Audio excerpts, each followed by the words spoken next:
എന്നാ പിന്നെ അങ്ങോട്ട് തുടങ്ങല്ലേ. അങ്ങനെ രേണു അടക്കമുള്ള ഇൻസ്റ്റാഗ്രാം സബ്സ്ക്രിപ്ഷൻ വഴി അഴിഞ്ഞാടി ലക്ഷങ്ങൾ സമ്പാദിക്കുന്നവർക്കെതിരെ ആഞ്ഞടിച്ചുകൊണ്ട് നമ്മുടെ രജിസ്ട്രാർ രംഗത്ത് വന്നിരിക്കുകയാണ് സുഹൃത്തുക്കളെ. അവൻ വരണം, അവൻ വന്നാലേ ഇവിടുത്തെ പ്രശ്നങ്ങളൊക്കെ തീരൂ. ഇപ്പൊ കുറച്ച് കാലമായിട്ട് ട്രെൻഡ് ആയ പരിപാടിയാണല്ലോ ഈ ഇൻസ്റ്റാഗ്രാം സബ്സ്ക്രിപ്ഷൻ. ഈ 4 മണിക്ക് ഞങ്ങളില്ല. അതെ, മാമച്ചനൊരു മലയാളിയാ, പോരാത്തതിന് നമ്മുടെ നാട്ടുകാരൻ. അപ്പൊ പിന്നെ മാമച്ചന് വേണ്ടി നമ്മളല്ലാതെ പിന്നെ ആര് വർക്ക് ചെയ്യാനാ? ഈ കണ്ടന്റ് ക്രിയേറ്റേഴ്സിന് അവരെ സബ്സ്ക്രൈബ് ചെയ്തവർക്ക് മാത്രമായി എക്സ്ക്ലൂസീവ് കണ്ടന്റുകൾ ചെയ്യാൻ വേണ്ടിയാണ് ഇൻസ്റ്റാഗ്രാം ഇങ്ങനെ ഒരു ഫീച്ചർ കൊണ്ടുവന്നത്. അതെ, എല്ലാ ദിവസവും മുഖം മാത്രമല്ല കാണുന്നത്, ഇന്നത്തേക്ക് ഒരു ചേഞ്ച് ആയിക്കോട്ടെ എന്ന് കരുതി. പക്ഷെ നമ്മുടെ നാട്ടിലെ പല കണ്ടന്റ് ക്രിയേറ്റേഴ്സും ഓൺലൈൻ വ്യഭിചാരത്തിലുള്ള ഒരു പ്ലാറ്റ്ഫോം ആക്കി ഈ സബ്സ്ക്രിപ്ഷനെ മാറ്റിയെടുത്തു എന്നുള്ളതാണ്. അല്ല, ഞാനിതങ്ങനെ പറയും. ഈ ലവ് സീനൊക്കെ കണ്ടു കഴിയുമ്പോൾ അല്പം ആശ്വാസം കിട്ടട്ടെ. നമ്മുടെ പർപ്പിൾ ചേച്ചിയാണ് സബ്സ്ക്രിപ്ഷനെ എത്ര അധികം വൈറലാക്കി മാറ്റിയതെന്ന് അറിയാലോ. എന്നെ സമ്മതിക്കണം. എന്നതൊക്കെ പറഞ്ഞാലും അവളൊരു പാവം പെങ്കൊച്ചാന്നേ.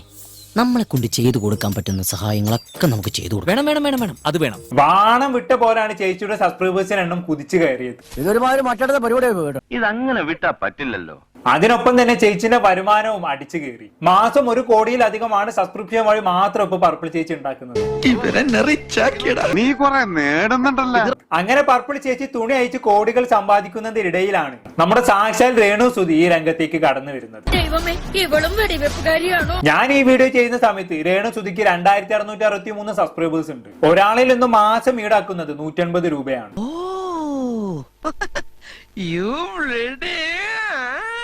അതായത് നിലവിൽ സബ്സ്ക്രിപ്ഷൻ വഴി മാത്രം രേണു ഉണ്ടാക്കുന്നത് മാസം 5 ലക്ഷം രൂപയാണ്. സെപ്റ്റിക് ടാങ്ക് ആരെങ്കിലും സ്വർണം കൊണ്ട് കിട്ടുമോ? നാട് ഓടുമ്പോ നടുവേ ഓടണമെന്നൊരു പഴഞ്ചൊല്ലില്ലേ? അല്ലെങ്കിൽ സാർ ഓടേണ്ടി വരും കേട്ടോ. ഇനിയെങ്കിലും പുതിയ തലമുറയ്ക്ക് വേണ്ടി ഞാൻ ഒന്ന് പ്രതികരിച്ചില്ലെങ്കിൽ അത് എന്റെ ധാർമ്മികതയ്ക്ക് കോട്ടം തട്ടുമെന്നുള്ളത് കൊണ്ട് തന്നെ 2 വാക്ക് പറയാതിരിക്കാൻ വയ്യ. ഒരു സത്യം തുറന്നു പറയാതിരിക്കാൻ പറ്റില്ല സാർ, അതുകൊണ്ടാ വന്നത്.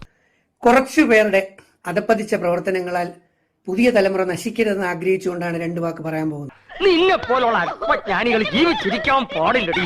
ശരീരഭാഗങ്ങൾ പ്രദർശിപ്പിച്ചുകൊണ്ട് ഷാള് താഴേക്ക് വീണാൽ, മുന്താണി താഴേക്ക് വീണാൽ, സൈഡ് തെരിഞ്ഞു നിന്നാൽ, അതുപോലെ തന്നെ ബ്ലൗസിനകത്തൂടെയുള്ള ക്യാമറ ഫോക്കസ് ചെയ്തുകൊണ്ട്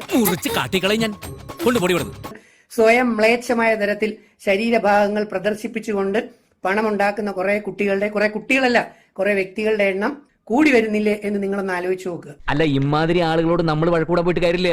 അവരൊക്കെ ഏത് ലിമിറ്റ് വരേക്കും പോവേ. രാത്രികാലങ്ങളിൽ നമ്മുടെ കുട്ടികൾ പഠനമുറിയിലേക്ക് കയറി കഴിയുമ്പോൾ ഇങ്ങനെയുള്ള സബ്സ്ക്രിപ്ഷൻ പാർട്ടികളായ പണത്തിന് ആസക്തി പിടിച്ച ശരീരം പ്രദർശിപ്പിക്കുന്ന കുറെ ആൾക്കാർ ആരാണ് ഇവർ? ഒരു അപേക്ഷയുണ്ട്, നിങ്ങളോ നന്നാവില്ല, ഇനി നിങ്ങളായിട്ട് എന്റെ കുട്ടികളെ കൂടി വഴി തെറ്റിക്കരുത്. ഇവര് കുടുംബജീവിതം നേരെ ചൊവ്വേ നടത്തുന്നതാണെന്ന് ഞാൻ വിചാരിക്കുന്നില്ല. എന്തിനാ കുട്ടികളെ അകന്ന് നിൽക്കുന്നത്? നിങ്ങൾ അടുത്ത് നിൽക്കേണ്ടവരല്ലേ? ഓ, മേഡ് ഫോർ ഈച്ച് അതർ. ഭർത്താക്കന്മാരായ പുരുഷന്മാര് തന്നെ ഇതിന് ക്യാമറ പിടിച്ചു കൊടുക്കുന്നു എന്നുള്ള ന്യൂസും ചില സ്ഥലങ്ങളിൽ കാണാറുണ്ട്. എന്റെ ഭാര്യനെ ഒളിഞ്ഞു നോക്കാൻ എനിക്ക് നാണുണ്ടെന്നോ? ഞാനിനി നോക്കും. എന്തായാലും ഇന്നൊരു ഒളിക്യാമറ ഞാൻ ഫിറ്റ് ചെയ്യും. എന്ത് കാണിച്ചും പണം ഉണ്ടാക്കുക, പണമാണ് പ്രധാനം, പണം ഉണ്ടായാൽ എല്ലാം നേടാൻ കഴിയുമെന്ന മിഥ്യാ ധാരണ മാത്രം. பணம் பணம் பணம் உங்களுக்கு இப்போ பண வெறி பிடிச்சிருக்கு. 75 லட்சம் என்ன 75 கோடி கிடைச்சா எப்படி வேணாலும் ஆக்ட் பண்ணலாமா? இதுதான் உங்க பாசமா? എന്റെ സഹോദരങ്ങളെ, പൊതുസമൂഹം നിങ്ങളെ കാണുന്നുണ്ട്. കുറച്ചു കഴിയുമ്പോൾ ഒരു പട്ടിയുടെ വില പോലും സമൂഹത്തിൽ ഉണ്ടാവില്ല.